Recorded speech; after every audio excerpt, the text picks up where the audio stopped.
May I request everyone to stand up?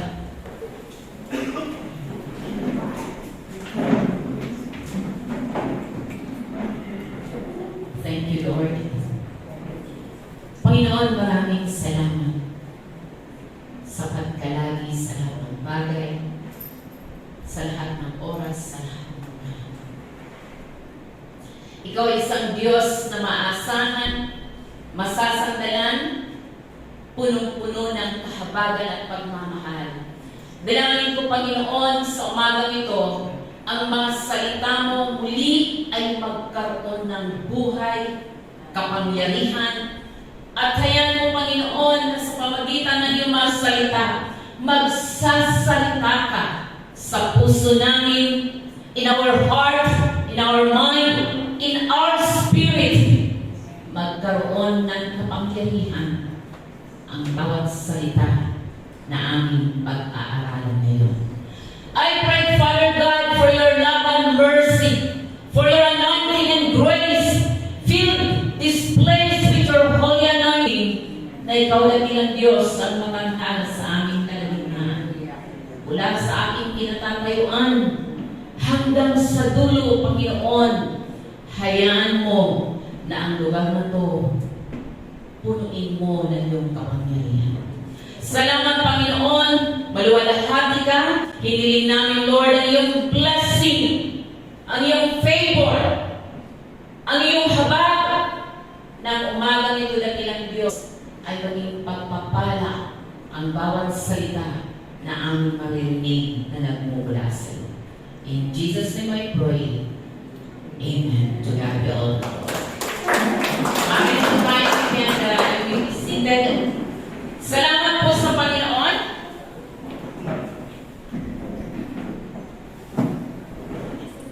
Salamat sa Diyos. So, pwede na po maupo at ang maging ang ating po mga nasa labas. Usher po. Thank you, sister.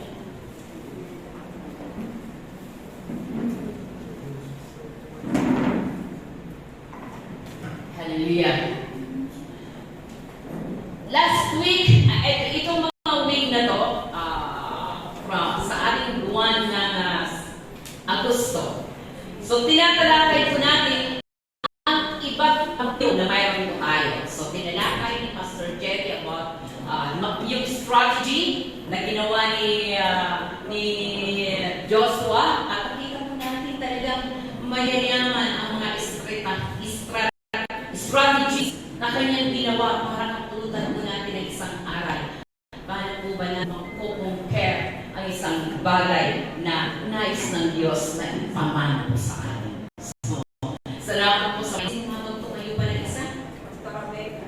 Si Pastor Rebecca, ginamit po niya ang isang kapangyarihan, isa sa pinakamalakas na sandata para po ang isang nakikipaglaban ay meron pong tagumpay at ang mga sandata na yon, hindi po natin pwedeng bitawan ang sandata ng pananalangin sapagkat ito po yung ating pong kapangyarihan para harapin ang lahat ng umang ng kaaway po sa atin. So my topic today is about isang hero na naman po natin. So sabi dyan, Boaz, the hero of the kinsman. So, meron pa ng mga hero sa loob po ng pag sinabi mong kinsman, ito po yung the nearest, pinakamalapit, kasing tabi lang niya.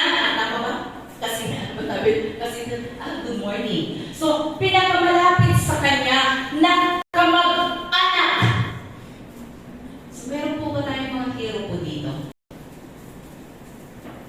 Do you consider yourself right now na isa sa mga hero ng ating pong mga kinsmen? So, yan po si Boaz po siya po ay isang hero. At ang tema ko po ay great qualities qualified as hero for kinsman redeemer. So, meron palang mga quality para po tayo tawagin na hero man ba ako? Sa aking mga pinakamalapit na kamag-anak o relative o paparating ka pa lang ang tingin na ng kamag-anak mo, ito na naman, problema naman dalang ko. Hindi po ba, may mga gano'n na impression. Pag panapit pa lang, parang gusto na niyang magtago. Kaya pala maging hero, Pastor Jerry. So, pinabasa ka ng mga taong ito bilang isang pinakamalapit na kamag-anak. So, tatanungin ko po kayo muli. Sino po gusto maging hero sa tahanan? Let me see your hand. Amen. Hallelujah. Praise the Lord. Dalawang ang likod, dalawang kamay pa. So, ilan lamang. So, sabi ko dyan. Great qualities. So, makikita po natin ang ating pong tatalakayin ngayon ay nasa Book of Ruth. So, alam na alam po ito sapagkat 4 na chapter lamang po ito at makikita po natin yung kabuuan ng story. Anong meron sa Book of Ruth? So, my introduction. It is the story of Ruth. The Book of Ruth is a love story of redemption. Kaya ko po, love story, nagmamahal ka ba? To your kinsmen? Isang love story po of redemption in the family, in a family who lost dito na lang ako titigin, her big identity. Ito po yung story po ng love story na kung saan ang isang tao nagkaroon ng isang pagkawala ng alin, big identity in her family, country, nation, even in her identity in God. So yan po ang Book of Ruth. Napakasimple lang po. Isang love story. Meron din palang love story sa family. Ganda ng love story niya. At ang love story na to, kinakailangan magkaroon ng redemption sapagkat nawala ang kanyang identity sa family, sa community, sa nation, at maging ang kanyang identity before the Lord. So yan po ang Book of Ruth. Kaya po tinawag redemption in the family.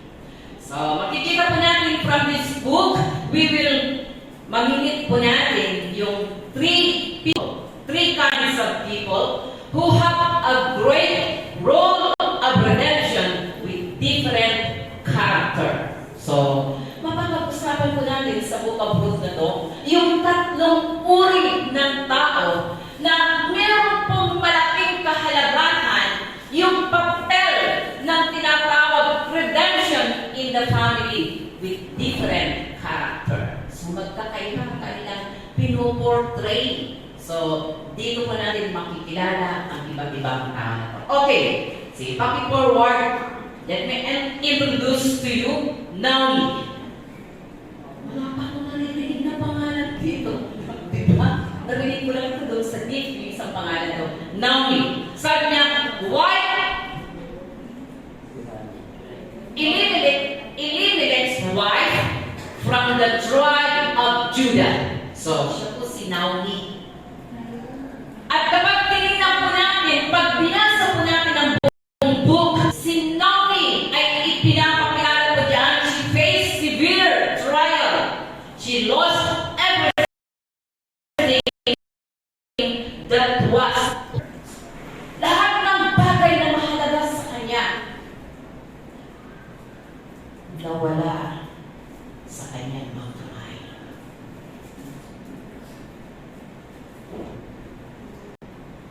At sabi po dyan, and she lost everything that was important and has no ability to redeem what she has lost. So, kaya sabi ko ni Naomi, siya naglalakad na pabalik. Hindi na ako karapat-dapat sa pangalan ito. Just call me Mara.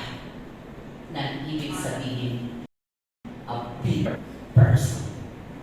Puno ng hinagpis, puno ng hinanapin, puno ng sama ng loob, puno everything na kanya nakikita from down. Alam mo siya, may pagmamalaki. Bitter na bitter. So, tawag ko dyan, naranasan niya yung tinatawag spiritual apathy. Grabe. Yaman, asawa, anak. Identity ng sarili. Wala nang pagkakakilala na mabuti.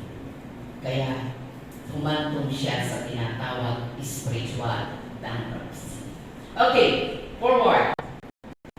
Another. Ruth, a Moabite, siya po isang Gentile, is spiritually blind, can't redeem by her own. Hindi niya kayang redeem ang kanyang sarili. Pag sinabi, spiritually blind of the truth. Wala siyang eyes.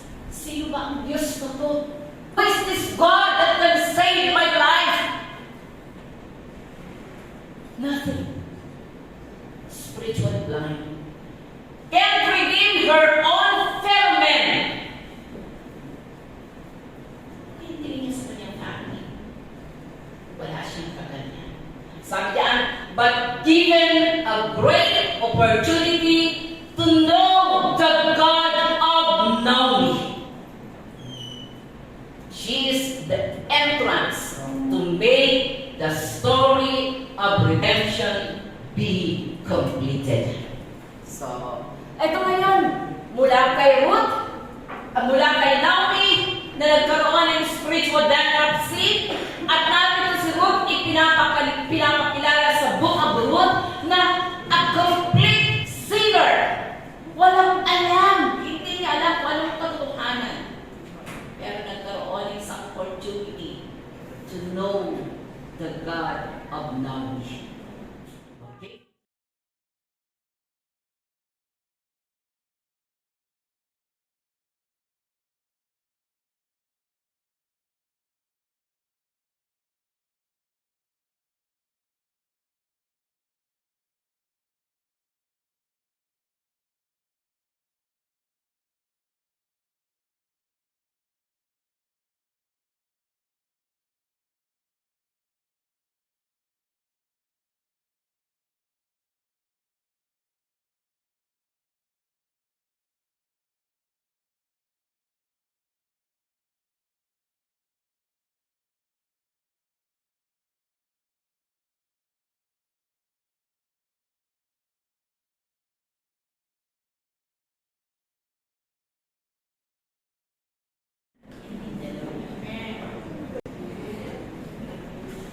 So, tingnan po natin yan. So, yan po si Boaz. Si Boaz po ay isa sa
verse 17. Sabi po dito, so all the generation from Abraham to David are 14 generation, and from David until the carrying away into the generation, and from carrying away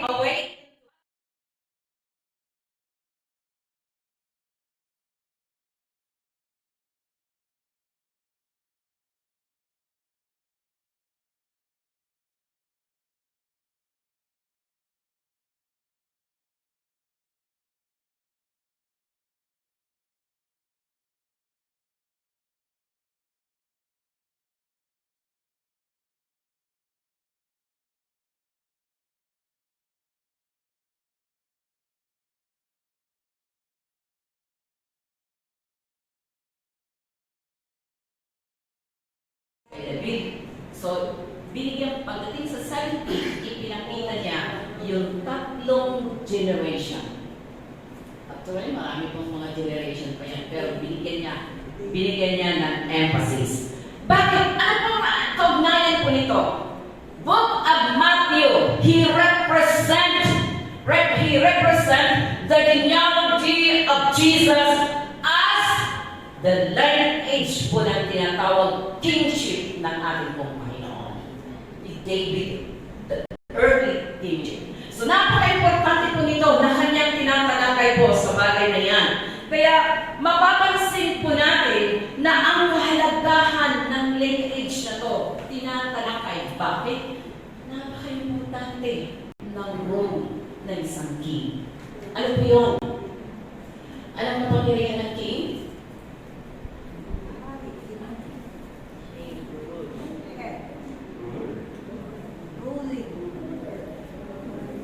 Ruling and Opo.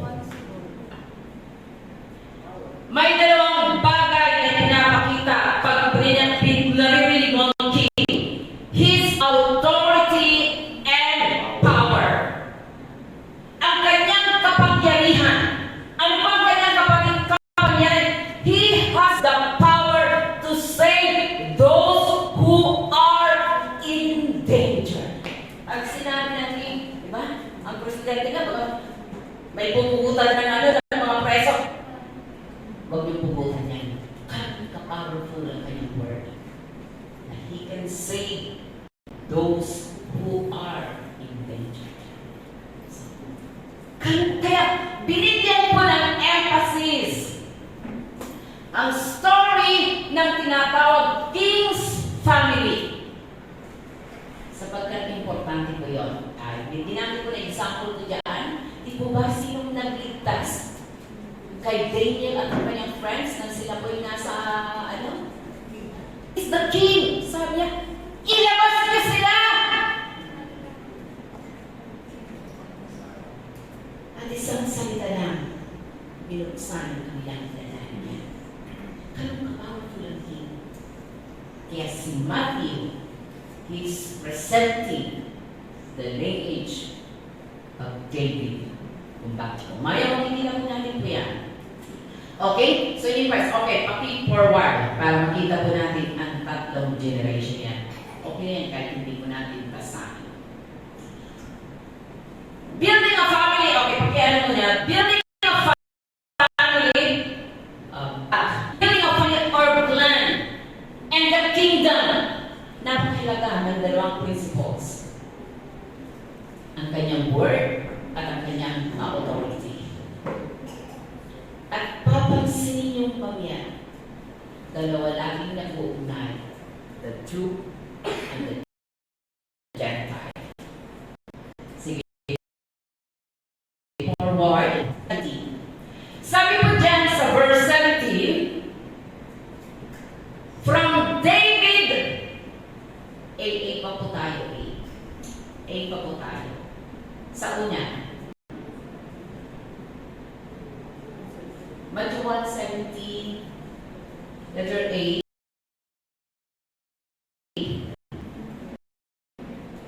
From Abraham to David ay meron pong tinatawag 14 na generation.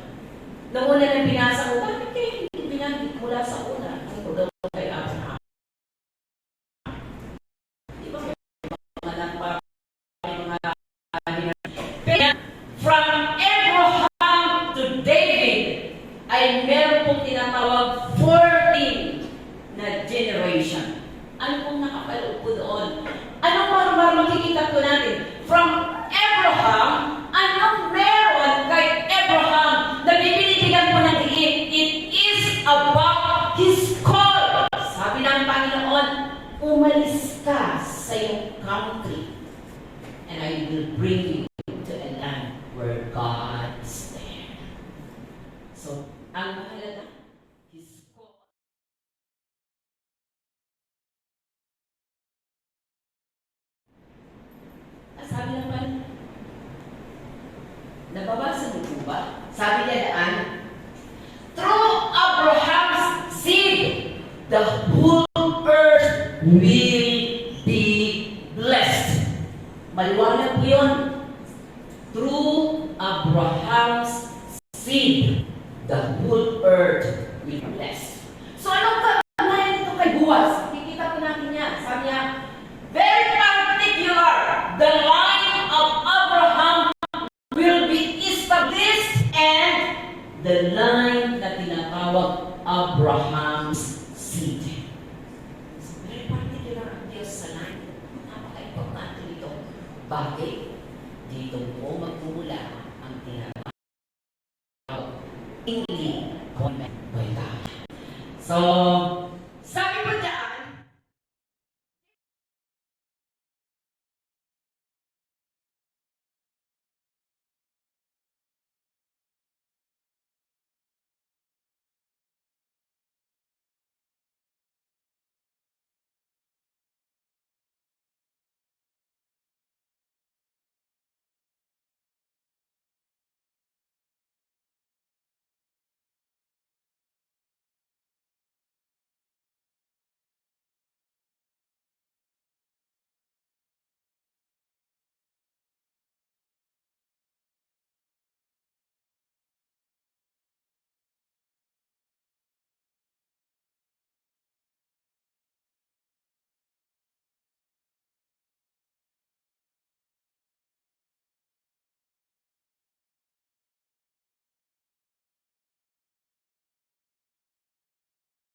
Ang ganda pala tinatawag godly character. Ano ang pangunahin na makikita sa kanya? Soft-spoken. Napakala ng kanyang pananalita. Kind to everyone. Declaring and pronouncing blessing. Ano ba ang meron? Gano'n mo makilala ang Diyos na meron pa ba? Ito ba ang heart ng Panginoon? Nakikita po ba sa isang Redeemer? At nandito po kayo ngayon as a family, member ng isang family. Kumusta ka sa tinatawag godly character to our family? Pasado mo ba tayo sa batas na hinihingi for us to be qualified as Redeemer, a kinsman Redeemer? Pasado mo ba tayo sa tinatawag godly character? Loving, patience, kind,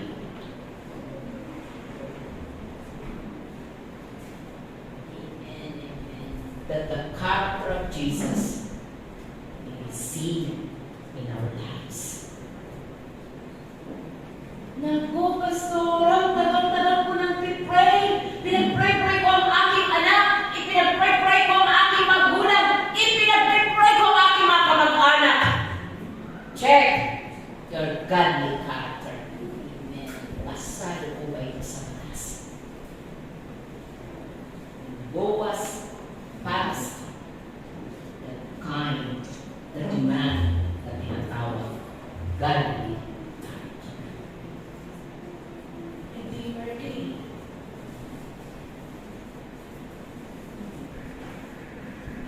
Dapat makita sa atin ang tinatawag godly character.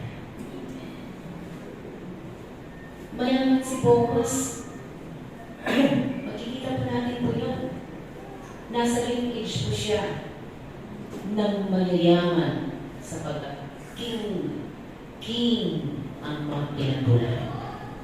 But the character of Boaz represent the character of God, the character of Jesus, na nakita para makapasa siya sa tinatawag redeeming his family. Dito tayo nagkakasukatan eh. Diba? Dito nagkakasukatan tayo. Kung bakit ang ating pong mga family ay nagkakaroon ng tinatawag war. Sapagkat ang ating pong preaching, hindi ko yun kanyang narinig. Ang ating mga walk and talk, hindi po ito ang kanilang nakikita. Ang kanilang nakikita, they were looking for the character of Jesus. Okay, tuloy po natin. Sabi niya, he is a man of vision. So, chapter 2 po yan. Sabi po ni Boaz, sino yung babae yun? Nag-caught sa kanya ng attention. Ito.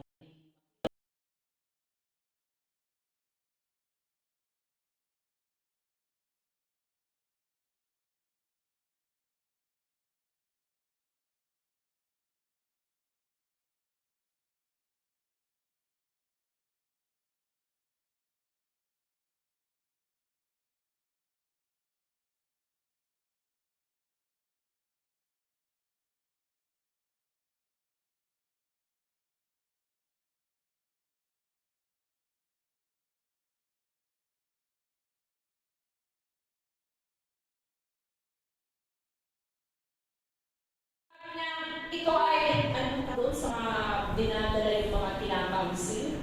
Sa akong ba ito sa school? Guidance. Dinadala ko doon.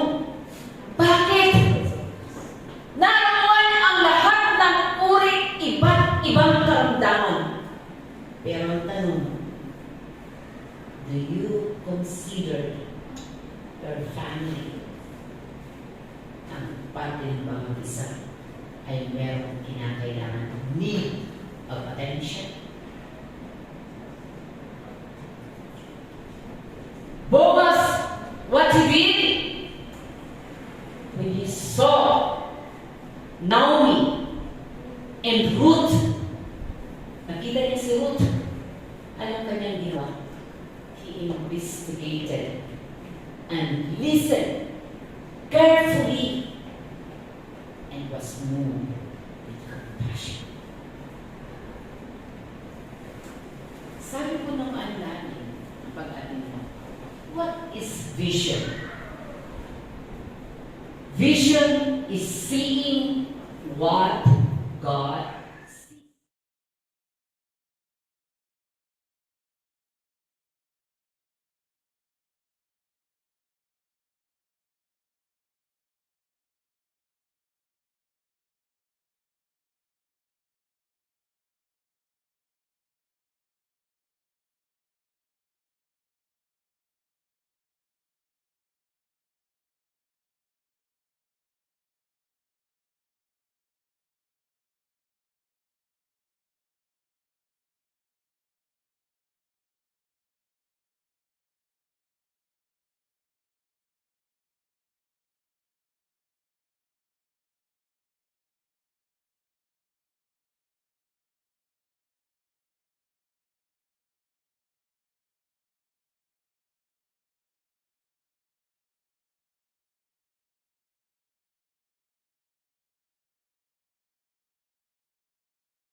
Hirap na tayong tuwan. Lagpas ka pa kaya sa iba? May makikita ka pa yan sa lagpas beyond your family. Kung sa pamilya po natin, wala na tayong pagkain. See what God sees. At ito ang nag-motivate para si Boaz lumabang as kinsman redeemer. Meron po ba tayong ginagawa? Dami na po natin, lumalabas na tayo kung saan-saan. Go back to your family, representing yourself as you, a kinsman redeemer, para ka makalagpas. Ngayon ko lang unawaan kung bakit sinabi ko yun sa Acts 1:8.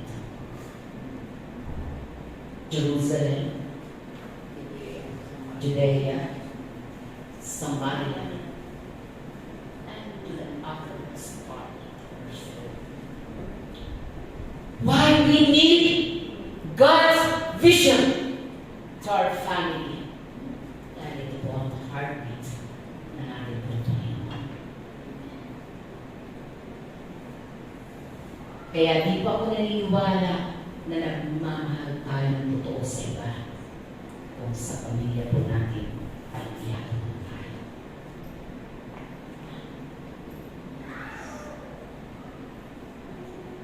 Ang sukatan ng pagiging redeemer, start with your family. Seeing what God sees, ka lang nakikita. Kaya nakikita, may nakikita ka ba, Sister Mary? Pastor Belen, si Boaz nakita niya ang depressed na kalagayan ni Ruth and Naomi. Kaya ito po ang nagtulak sa kanya para gumawa ng isang anak. Okay. Sabi ko dyan, ano nga ba, Pastor Aileen, ang vision ng ni Christ? Ang vision ng Panginoon is to harvest soul. Ano ang vision ng ating Panginoon? To restore the kingdom that is lost.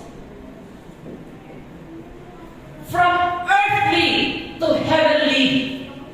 Nais ng Panginoon buhay ang lahat ng nasira, lahat ng nawala, lahat ng nawasak, lahat ng bagay na sinira ng kaaway.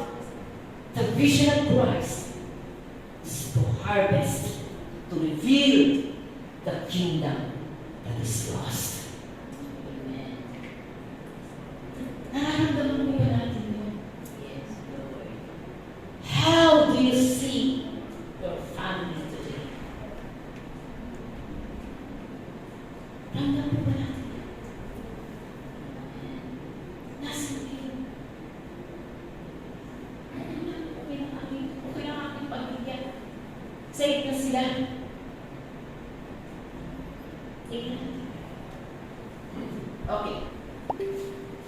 Tuloy po natin. Letter C. 3:13. Sabi po niyan, sabi po ni Boaz, nang nakita niya si Ruth sa kanyang ginawa, stay here for the night, and in the morning, if he wants to redeem, good. If not willing, I vow that as surely as the Lord lives, I will do it.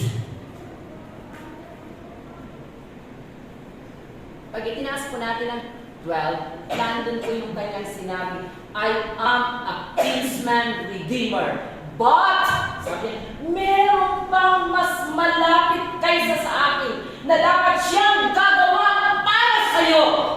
Kaya niya ginamit ang verse 13. Pag binasa natin yun, sabi ko yung pinaka-main ng text po natin. Sabi niya, hindi ako ang talagang pangunahin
close kayo, dapat close kayo. Kasi malapit ka sa Kanya.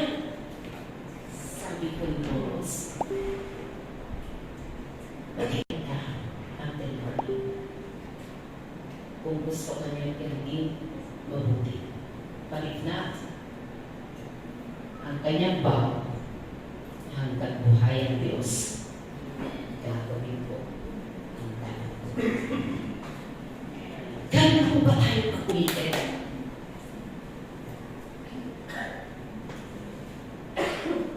Risk taker, rejected, enemy, or whatever we call for that person. Ikaw pa rin ang tinatawag kinsman redeemer. Pero ang kanyang commitment, sabi niya, I will do it. Ang tanong, may vision po pala. May vision po ba tayo? Risk taker po ba tayo?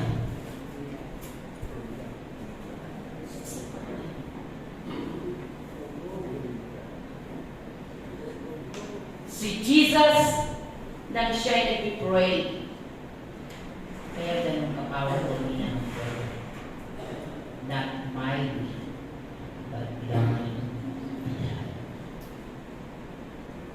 Alam niyo po ba kung bakit hindi ko natin magawa ang vision?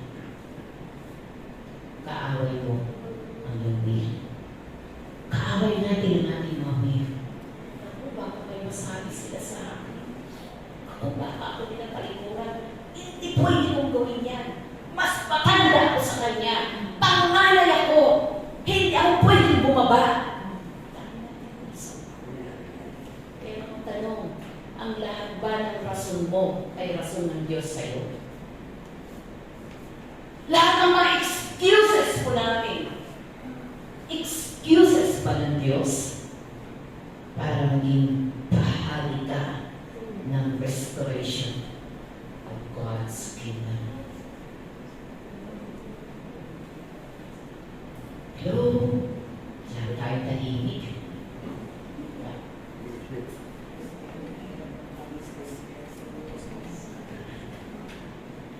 Sabi po na natin, hindi ko lang po yung isa-isa po kayo para makita po natin. In chapter 3, tinawag. Okay? Sabi ni Boaz, nilaban niya sa kinsman redeemer. The first kinsman redeemer ang lahat. Kung ano sinasabi ng batas.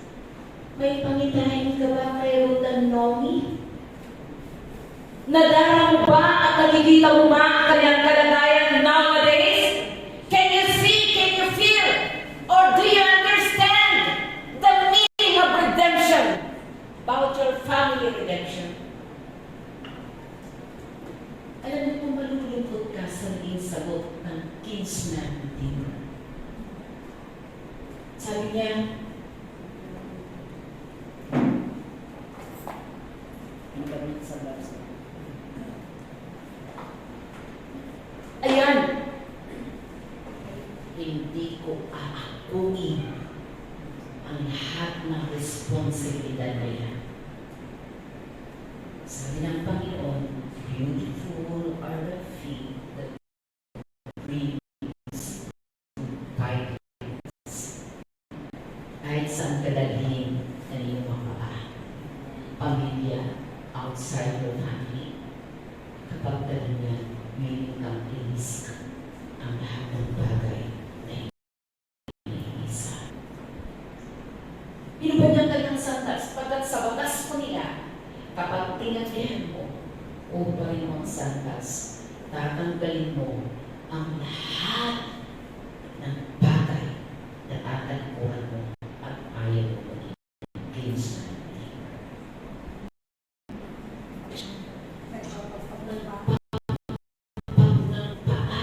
Hindi ako may sabilan yan. Di ko naman yan kamag-anak. Away ko yan. Kagalit ko yan. Why should I preach about Jesus? Ahal sila kung mamamatay sila. na he passed the qualifying process.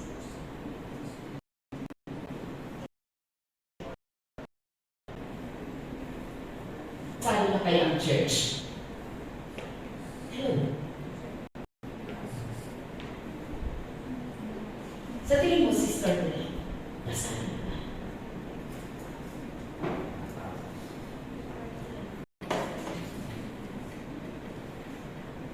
Pastor Gary, are you proud to be a member of this church?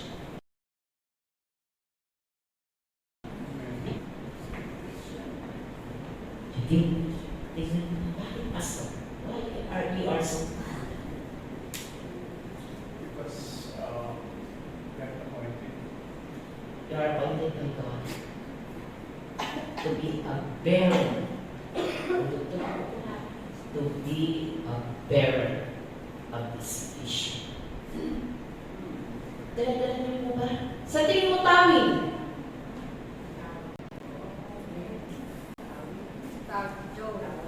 Brother Joe, nagsisink in ba in your heart the vision of this church? Ano lang ginagawa niya sa akin? Hindi ko na kailangan alam mo yun. Tayo po ay mga kinsman ng Tingnan. Amen. Hahanapin mo yan sa akin. Alam mo, tungkol ako naman ang kinsman redeemer na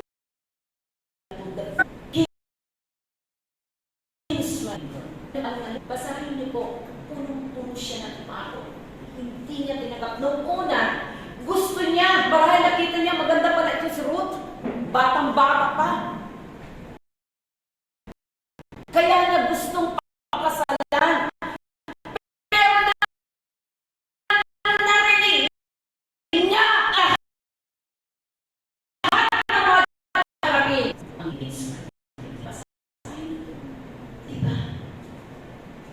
That's the problem of the church today. Pag magugo, iwan mo sandali sa mukha sa pag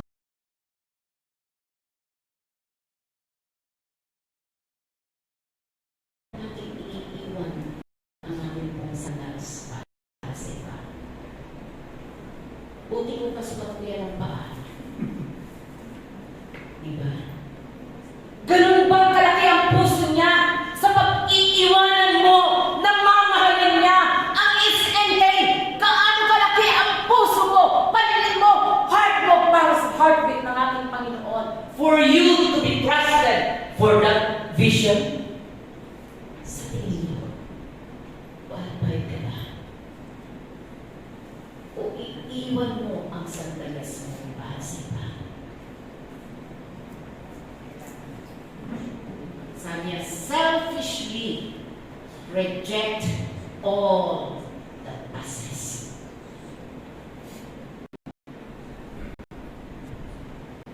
Tigas tulad niya. Ayaw mo dyan. Pinitawan niya ang kanyang pagiging kinsman or neighbor sa akin. Okay, tama ko katagal-tagal din. Alam mo na yan. Number 3.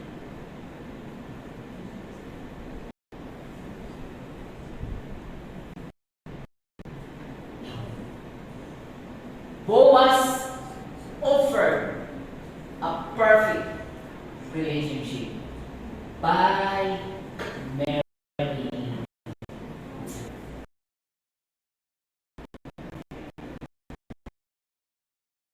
The only ang tinatawag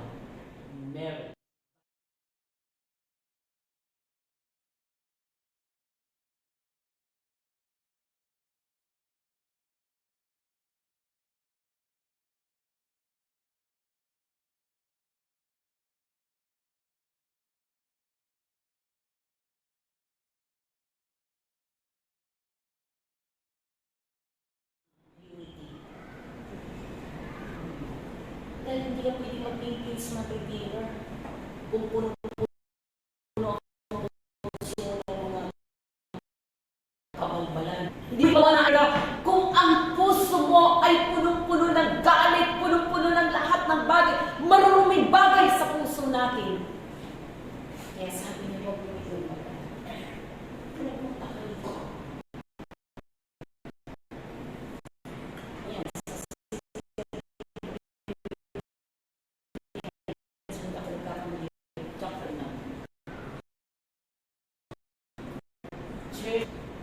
Yan,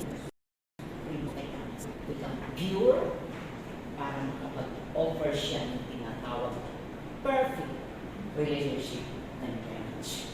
So, anong meron po sa marriage ko na dapat ko natin protektahan? Sabi niya, only in union with Christ, our relationship will be legalized and restored to God.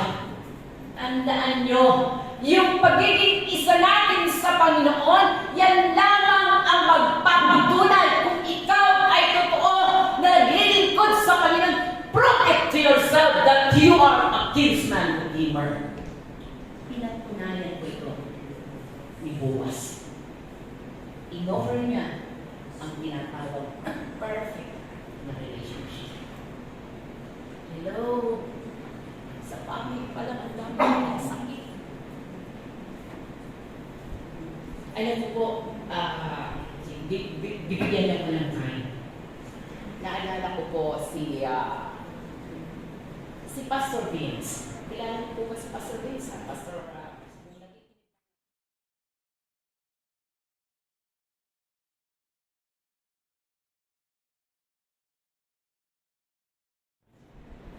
seminar ng mga pastor. Alam niyo po ba ang patotoo niya? Sabi niya, siya po isang transgender. Sabi niya, bago ako nakakilala ng lubos para maging totoo at tagasunod kay Kristo, naranasan ko ang lahat, number one na umaayaw, number one na namumutya, number one na tinatanggal ko siya. Alam niyo po ba kung sino? Church.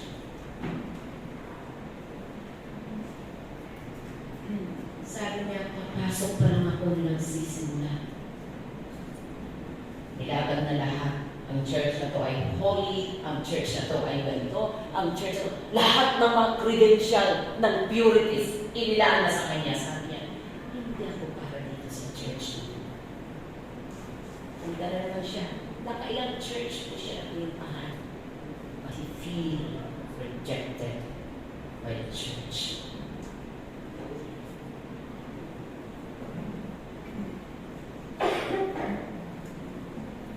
That's the problem ng family. Ang lagi po natin nakikita, yung karamdaman ng iyong anak, karamdaman ng iyong magulang.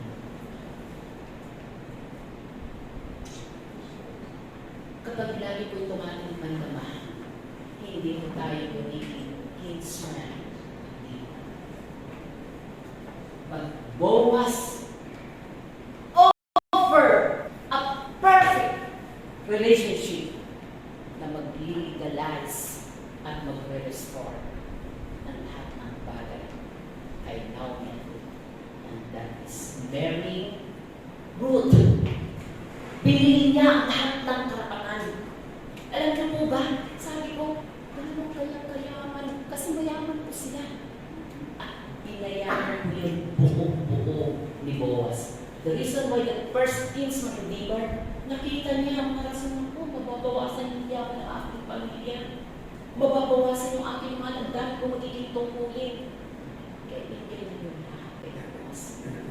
But Boaz paid it all complete. Lahat-lahat at in-offer niya ang marriage pact. See? Kayo ng Panginoon. Yung perfect na relationship ng Panginoon na mag-restore sa tao. Ano po yun? He paid full sa iyo at sa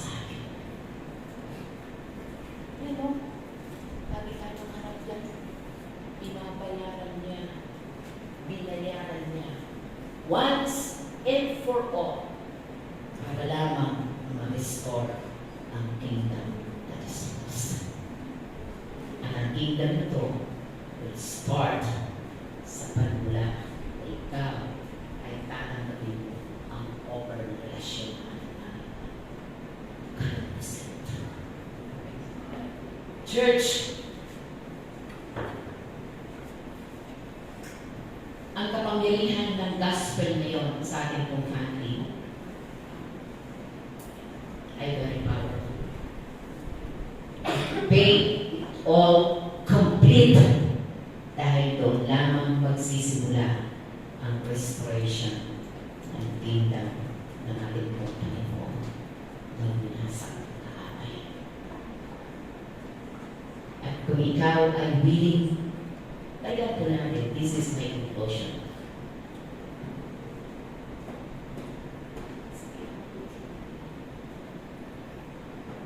Paano naging qualified si Boaz sa Redeemer to redeem the family of Naomi and Ruth? Sige, balik mo na. Forward.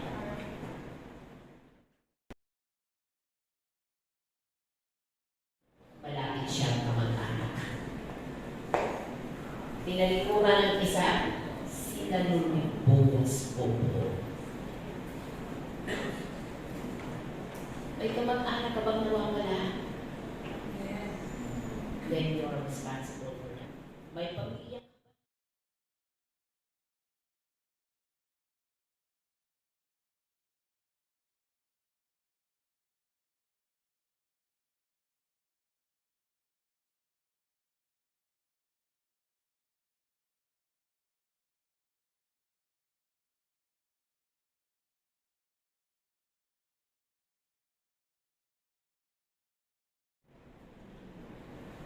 Kung sa iba, ganun ka ka-generous. Pero sa pamilya mo, kuripot na kuripot ka. Hello?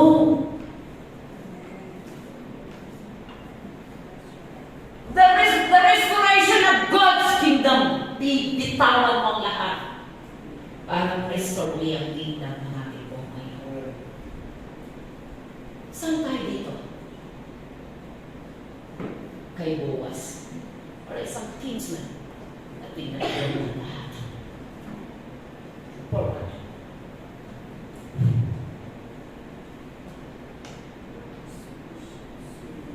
Meron ka bang tandaan? Generation.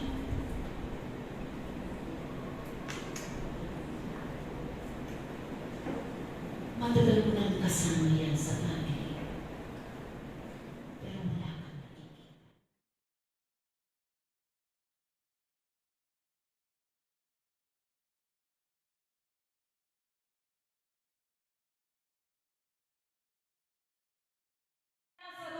Sabi ko ng mayaman na yun, dalhin mo ay padala mo si Lazarus. Hanggang langit pa naman, inuutusan niya si Lazarus, samantala nang nato siya sa lupa. Hindi na nakita niya ang kanyang kapatid. Praise God. Sa namin sa ating spiritual eyes. Ang tayo nasa langit na at makikita mo mga kapatid mo. Amen. Church! Hallelujah. Yes, Lord. Bring Christ to the family and beyond. Go back to our family. Bring Christ to them. And let the vision run up our heart. It's the only way that the kingdom of God will be restored. And restored na sa kanya. Hallelujah. Para magkaroon na ng tamang pagkakaan sa Diyos. Tayo na kayo.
kasama niya ang kanyang 5 kapatid.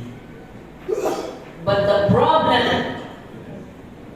ng isang kinsman na to, sakalang niya nakita nang siya'y nasa impyerno na.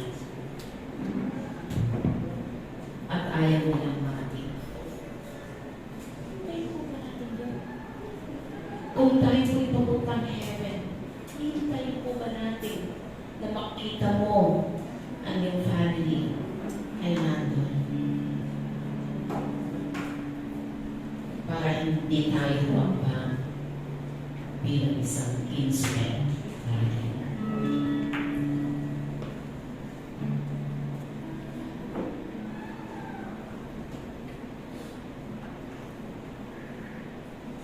Jesus.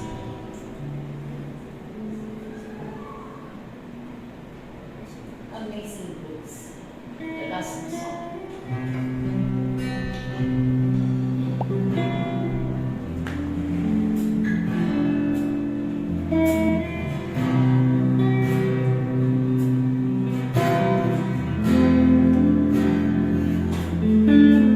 Church, gusto kong tawagin dito sa harapan lahat ng mga leaders. Pastors, leaders ng bawat department, you are called by God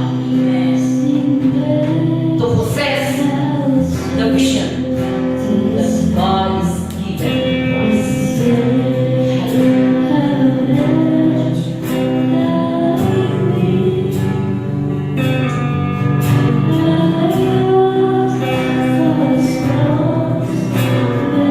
Balikan mo ang panahon. Sabi po ng Panginoon kay Abraham,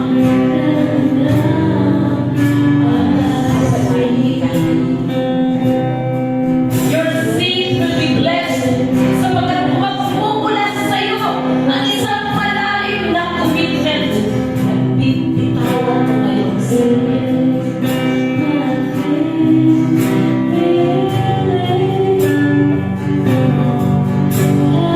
Kaya mo ba sa sarili mo ngayon? I want you to close your eyes. Sa sarili mo ngayon, sasalita ba ang makita sa iyo sa isang malalim na commitment? Bilang isang kinsman na believer, I want you to raise your hands. Sabi ko ni Boaz, Lord, sabi niya kay Ruth, ipinapangako hanggat nabubuhay ang Diyos na mayroon ako. Dahil hindi ako isang kinsman na believer.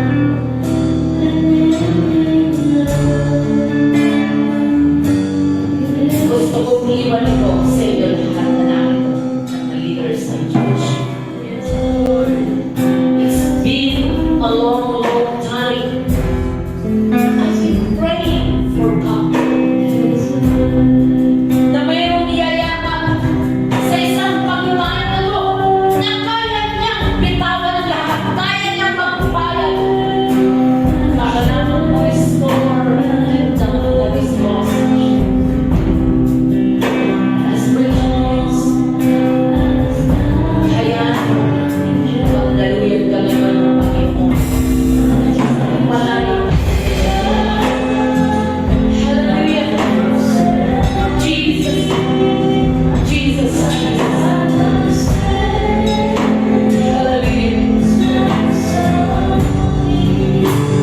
Isang commitment. Papahalin mo sapagkat ikaw ang first na kinsman believer. It's up for you to reject or accept the challenge. Church leaders of leadership. If the Lord is here, the voice of God in your hearts, that you may be able to capture yung Panginoon ng Panginoon. Hallelujah. Jesus, Jesus.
cost of redemption. Hallelujah.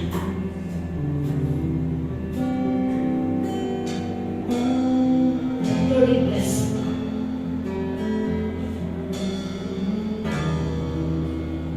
Pastors, leader ng church, individual na natin. You have called us for that purpose, redemption and restoration. Tinawag mo kami as a kinsman redeemer. I pray, Lord, right now, tumubo ang isang godly character that will shine in our heart. A loving, patient, soft-spoken, generous,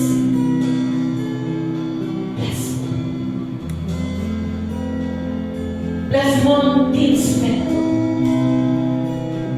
representing her family, his family, this church. I pray that they will see what you see. They will hear what you hear. They will feel what you feel. To this kingdom that is lost, paid by Jesus Christ. At kaya mo, Panginoon, ang payment na to. Dahil natin sa aming pamilya, sa mga taong malapit sa amin. Hayaan mo, Panginoon, ang panahon na to na itinatayo mo ang iyong kingdom sa mundong ito. It will last to eternity. Dahil ito ang kailangas.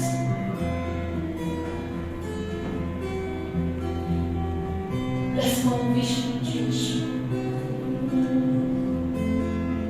I pray for its leaders na narito. Pastors, leaders, irakap mo sila ng iyong. Open their eyes, their ears, their heart to serve you. Nang lahat ng yan, kayanin namin. Dahil ikaw ang tumawag sa amin. Bless mo ang mga ama, mga ina, mga kabataan na narito.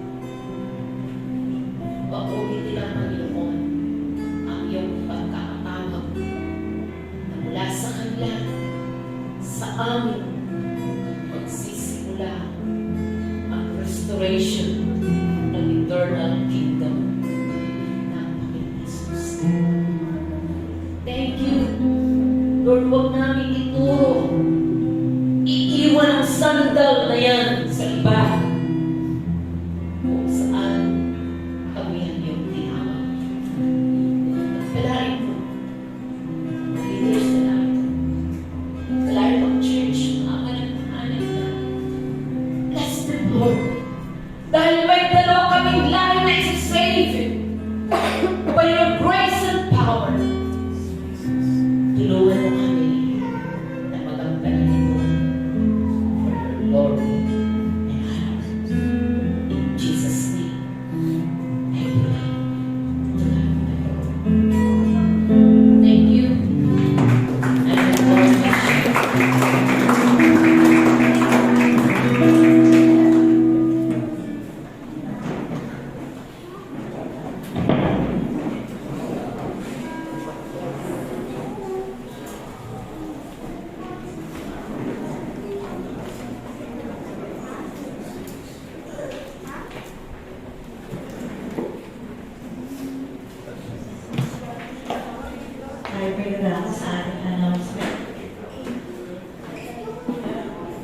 Ngayon po, patuloy po tayo umaten sa ating music service every Wednesday at 6 p.m. by Zoom Live at the Station page. Ang ating pong ang topic po is about Book of Acts by Pastor Dante. At ganun din po ang ating prayer meeting every Friday at 6 p.m. by Zoom Live at the Station page pa rin po.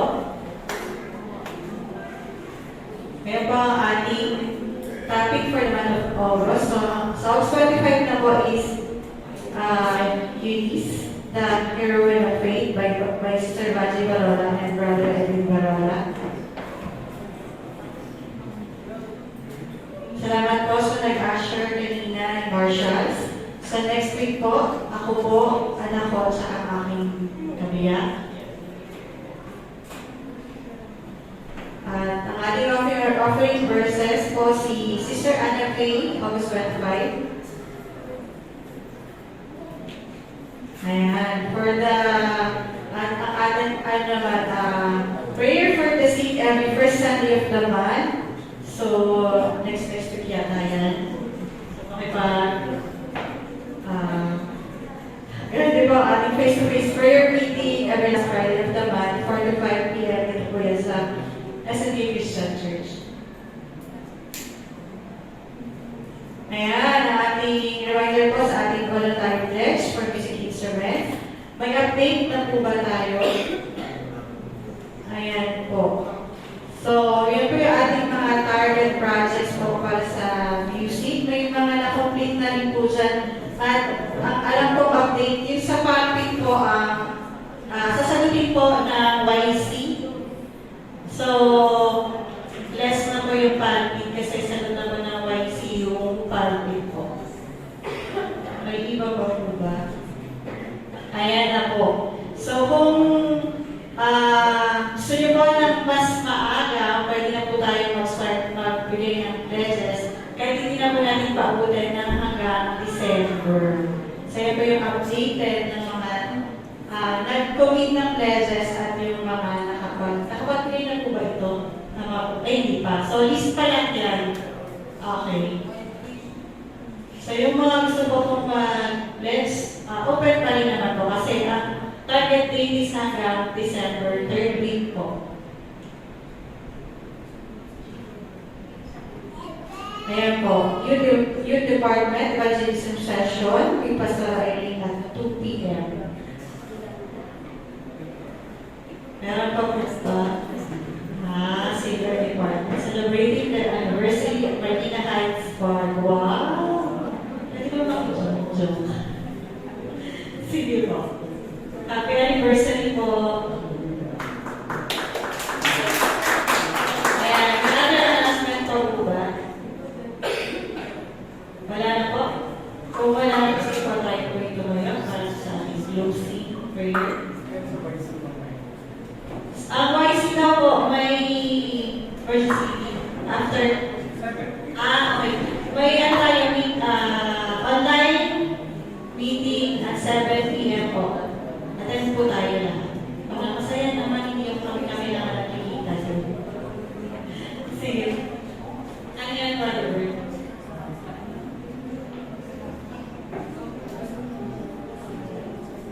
Wait lang. Meron pa.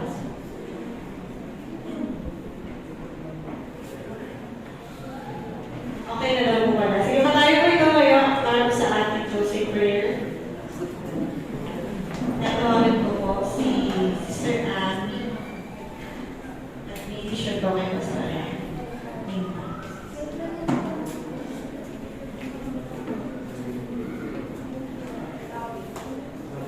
tayo po lahat ay manalangin. Salamat po o Diyos. Salamat po sa ibiyaya sa amin sa araw na ito, Panginoon. Help us, O Lord, to be a kinship of our family, Panginoon, and others. Purihin ka, O Diyos, sa aming natutunan sa araw na ito, Panginoon. Hallelujah. Sa aming pong pag-uwi, Panginoon, bless us and guide us, O Lord. Maraming salamat po sa bawat isa na kinship ng aming buhay, O Lord. Sa pangalan ni Jesus, ito po aming dalangin. Amen. Ang pag-ibig ng Ama biyaya ng Diyos anak at walang hanggang pamamatnupay ng Diyos Espiritu Santo ay manatili ngayon at magpakailanpaman. Amen. God bless us all.